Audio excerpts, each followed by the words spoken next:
Sawadee krab. สวัสดีค่ะ It's Perry Anchor here from Thinglich Lifestyle, and we're just driving to go. Going a different way. I didn't think we'd be going this way. We're just driving to go and view some land, and we've had a few people ask us about buying land in Thailand. So in this video, we're going to discuss buying land in Thailand.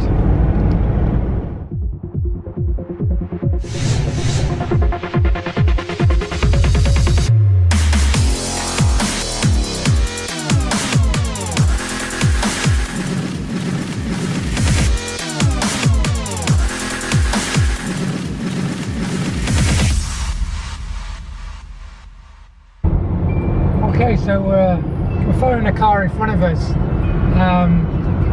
to go and look at some land, and it's 7 right. So we're looking at 7 right to buy to extend our farming, moringa and chocolate basically. Maybe 7 right's a bit too much, I don't know. We're going to have a look at it anyway and scope it out. But there's if you're buying land in Thailand, there's a few things you need to be aware of. Well, there's lots of things you need to be aware of. One of those things is the actual land rights. There's about 4 or 5 different ones, but as an expat in Thailand, first of all, I must say you can't actually own land in Thailand as a foreigner. So the only way to buy it is through your wife. It's actually in her name, you can't have it in your name. And the other way is to set up a company and then buy the land in the company's name. But that's a little bit of a grey area too. But if you've got a good lawyer, generally that's what happens.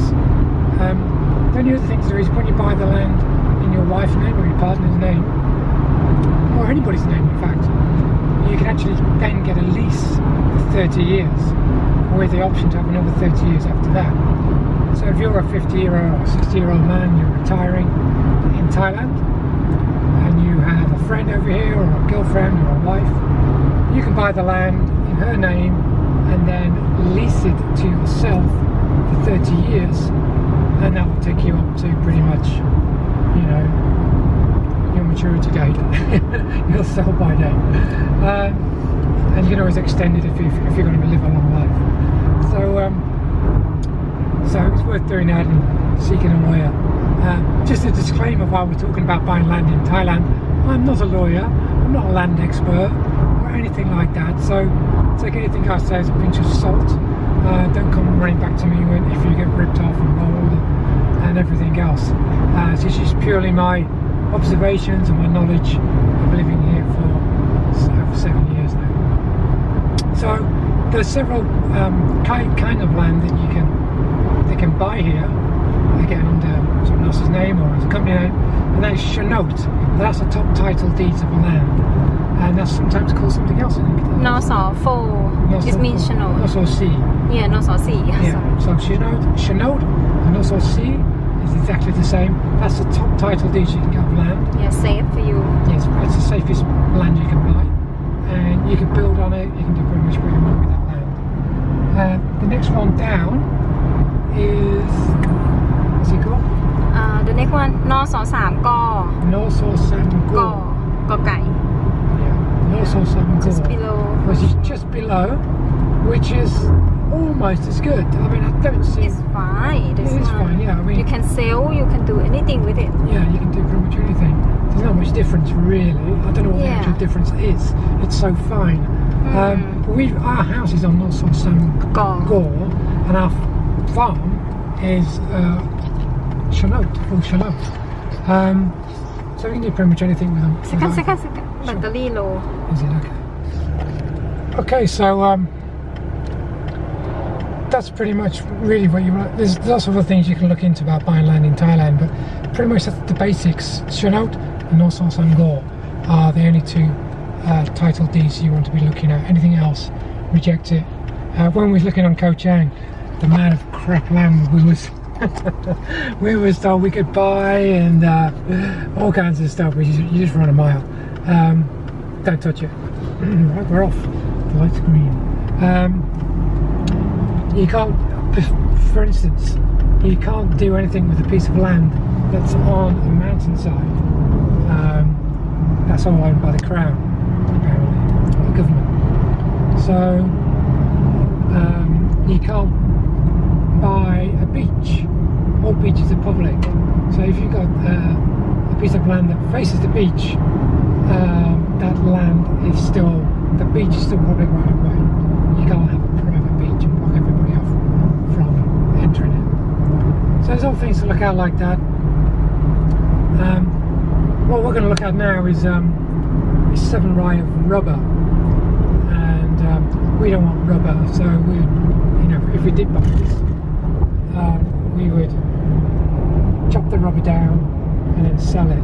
There's a resale value of rubber which is around about 40 or 50,000 baht per rye. So 7 ryes, it's about 250,000 baht. So when you're thinking of the price of this land, I'll be thinking about if I chop the trees down, I can get something back straight away. No need to tell them everything. That's everything. But we don't, we're just speculating, just looking. So apparently it's near our farm. These people don't know where it is, even though they own it, because we've come a very, very long way around. We could have showed them a shortcut. But anyway. So yeah, buying land in Thailand. Always seek advice of a lawyer. Don't go running into anything. And the best thing to do is not rush anything. There's plenty of land in Thailand. It really is. It's a big country. If you're on an island, the land prices are at a premium. I mean, Koh Chang to Trat mainland, probably about 10 times the price. There's very little real land you can actually buy there because it's a national park. So, but if you want to live in a rural area, which is outside of town, there's lots of land around in Thailand. When I look for land, we're generally kind of looking for farming land and to develop the land for different things. So we're looking for land that has a water source, either a well or a river or a lake, pond, different things like that. Your needs may be totally different. So just don't rush into anything. Take your time, seek it out, go see it several times, different times of the day, night, because you might have some really noisy neighbours or packs of soy dogs, and once you start living there, these are all problems that you're going to encounter really rapidly. So don't rush into anything. There's plenty of land for sale, and at the moment with the economy the way it is, there's more land coming up all the time because people need. A lot of people here are very land rich but cash poor. So there's lots of opportunities to have. So even if the economy dips further down, there's some real good bargains coming up. So I'm never in any hurry to buy land. Just bide your time. Put crazy offers in for silly prices. And see if people are really that desperate enough to take the cash, and then you can get some real good bargains. And then you can develop it and sell it at a nice price later on when the recovery emerges. So yeah, like anything, take your time, look for those opportunities, seize them when you can.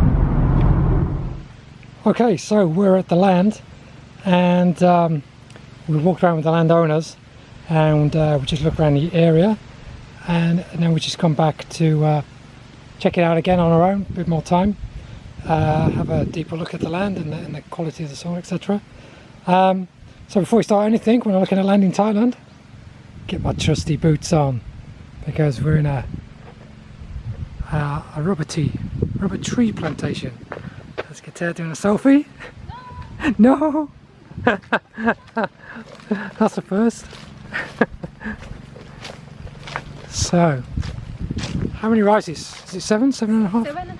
7.5. 7.5 rye. So there's kind of like a dividing line down there. I think it's quite clearly seen. Stood in the middle of it now. And it goes all the way down here. Hello, Peter. And then there's a public road here. A trusty steed. And it's on a nice hill.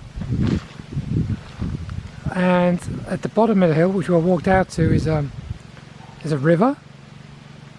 and there's a small stream through the centre of the land where it dips down. So let's walk around to that. So for this land, 7.5 rai, I believe, is around about 2 acres, but I may be wrong there with my calculations a little bit. But it's a good piece of land. It's got some mature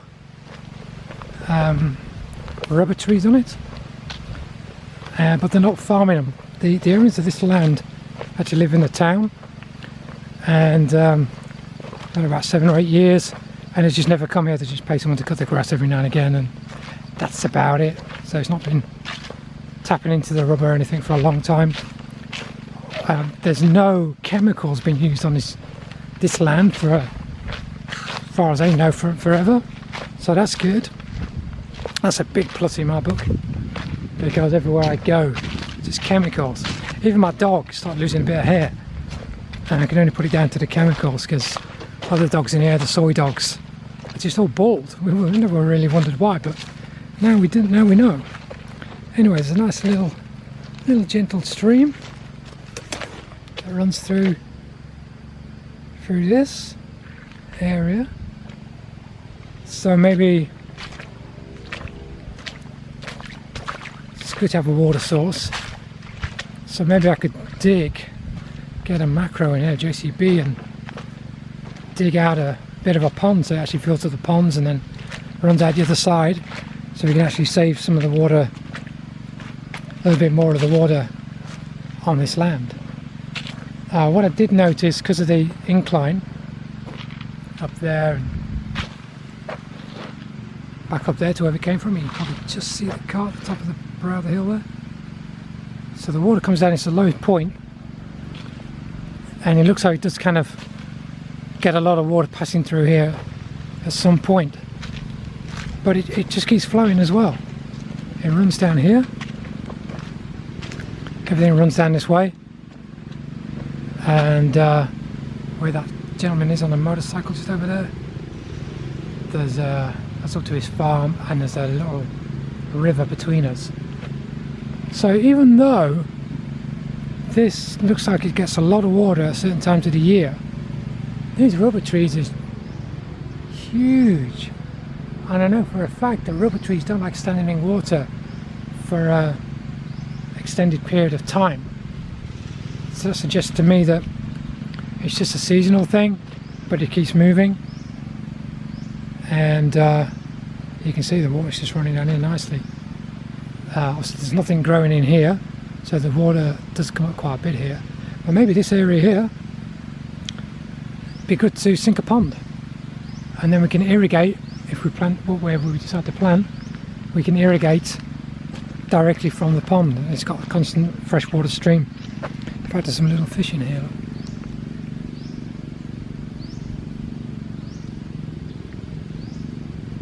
So fresh water on the land,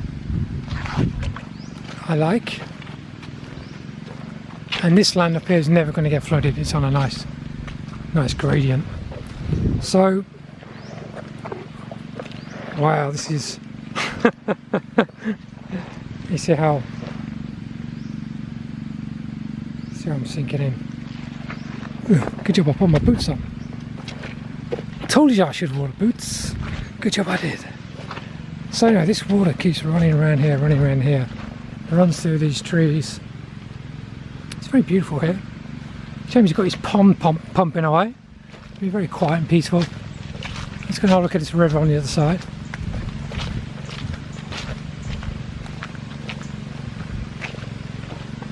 So whoever they're paying to maintain this place is doing a good job.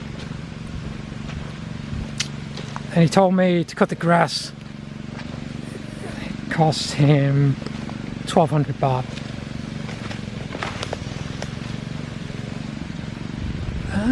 Hang about, it's not a river. So I thought there's a river here, but it must be a pond. I saw, not actually a river. I couldn't find it on Google Maps. It's kind of threw me.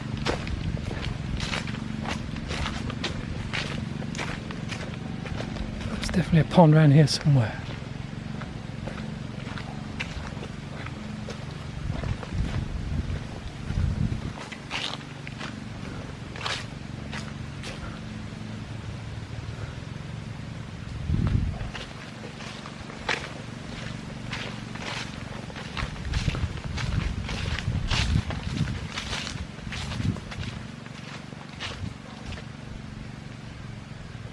And there's the start of it. Let me just jump across.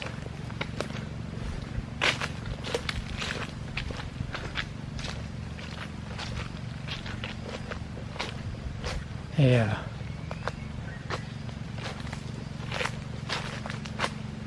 There is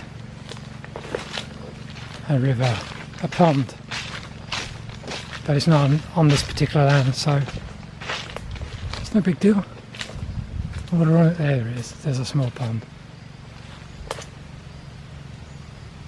Oh, it's not a river. Anyway, it's a small pond there.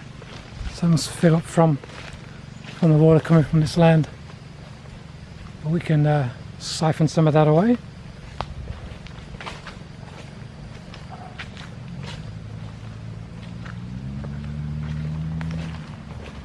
Not a bad sized pond.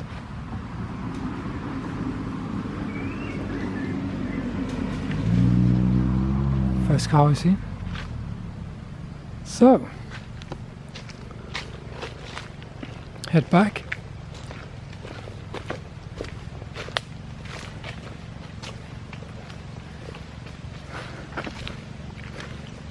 So, this just came to us. One of Gatea's customers from Thinglis Kitchen came along to her. Lots of times actually come to us when they got land for sale, because I think us Farangs have got loads of cash, and you have to go to the banks and stuff like that to get cash to buy. Many Thais do apparently. So I've been told. So we've been looking for a piece of land, but we only said like a couple of rai really to do what we want to do. This is 7 rai. It's a big area of land, and we don't want to build a house or anything like that. We just want to farm it. I don't want to do rubber, so there's no money in that. So, but this land is actually a good price. So even buying it, I think it'd be a good investment. I just bought it and sat on it. But we want to grow some more cacao and moringa. Really farm that intensively as a crop. Maybe this will be it. I don't know. We've got to decide. It's a beautiful piece of land.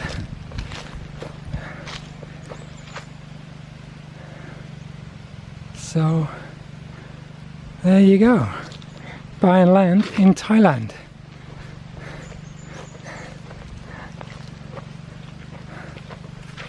Will we buy it? Stay tuned and find out. With that being said, if you like this video, as always, like and subscribe and hit that notification bell, and we'll see you on the next one. Ciao for now.